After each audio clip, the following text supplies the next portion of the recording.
Tok Wan, Aiman dah sampai. Aiman dah balik rupanya. Mari sini duduk dulu. Tok Wan, Aiman nak pergi main dengan kawan boleh tak? Boleh je, tapi jangan balik lambat sangat. Pergilah, hati-hati. Weh, tengok ni, game ni best gila. Serius ah? Bagi aku try sikit. Weh, cepat sikit. Aku nak tengok juga. Weh, kau tengok video ni lucu lah. Kau try sikit. Boleh juga. Weh, aku balik dululah. Okey, jumpa esok. Bye. Hati-hati jalan. Bosannya cuti ni, asyik main game je. Cuti panjang macam ni elok main kat luar, bukan hadap telefon je. Main apa Tok Wan? Tak ada benda best pun. Dulu zaman Tok Wan kecil ke game membala. Permainan tradisional.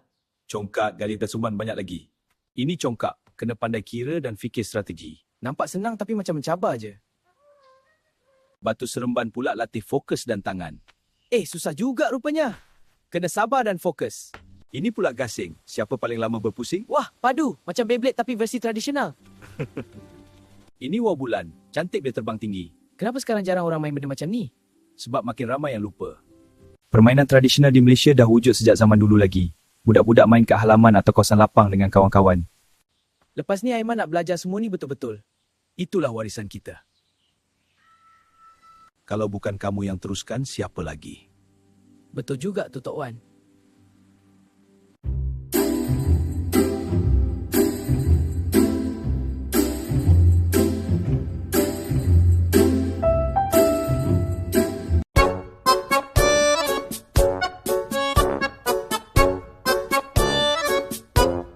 Aiman, cuba tengok ini congkak. Kena pandai kira. Tok Wan, Aiman...